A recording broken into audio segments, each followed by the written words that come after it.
Let's talk about the congressional dysfunction that we started this.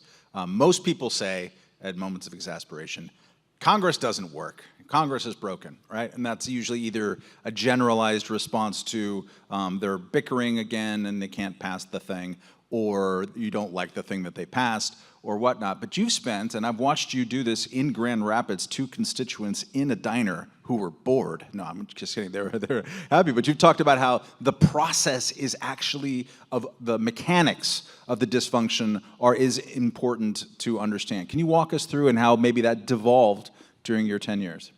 Yeah, so when I served in the state legislature, one of the things that inspired me to run for Congress was that I had been quite effective at getting the Democrats to actually adopt a number of my amendments.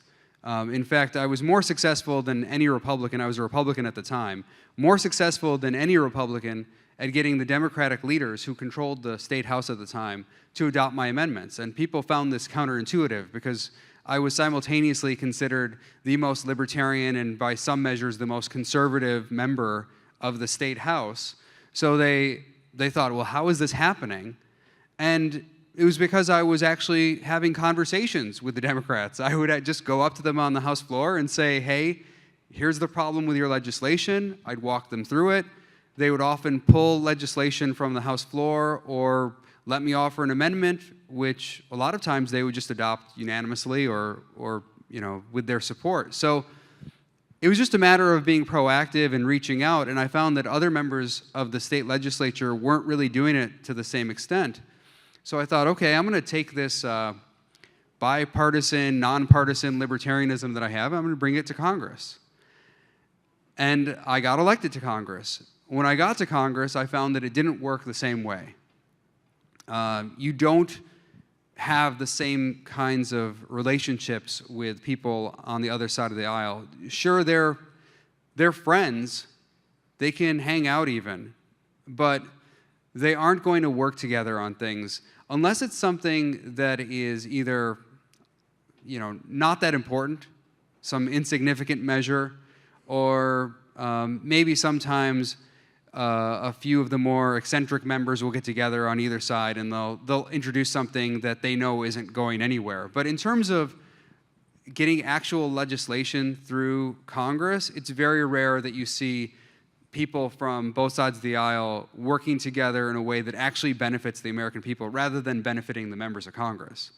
So it was an eye-opening experience, but even as closed as it was in the early days when I got to Congress, and this is not a long time ago, by the way, we're talking about 2011, so I'm not talking about the 1970s or something. So even at that time, say 2011, 2012, 2013, as closed as it was more open by far than what I experienced in my later years in Congress. Say 2017, 2018, 2019, 2020, by that point, the House had been completely shut down. It became a completely top-down operation.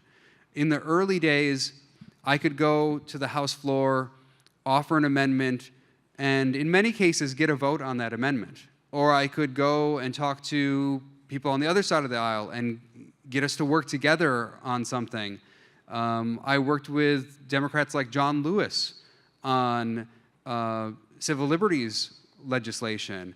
There were a number of times when I was able to push things with support, even from the other side of the aisle, in the earlier days. And then in the later days, starting toward the end of 2016 and on, Paul Ryan decided that he was going to completely shut down the House. Anything that was going to come to the House floor was going to go through him.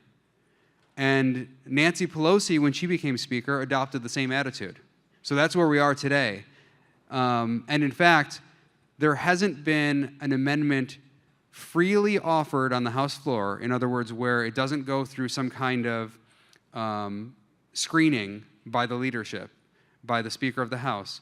There hasn't been an amendment freely offered on the House floor since May 2016. So we've now gone over 6 years without an amendment on the House floor.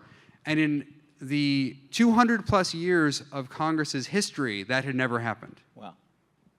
So who, sounds weird, but who makes the laws? So, if something's going to go through Congress at this point, there are only a few people who really decide everything. It's the Speaker of the House, it'll be the Senate Majority Leader, and the President of the United States. And then occasionally, especially on the most nefarious pieces of legislation, they'll even get the minority party involved in it, and their leaders will be involved.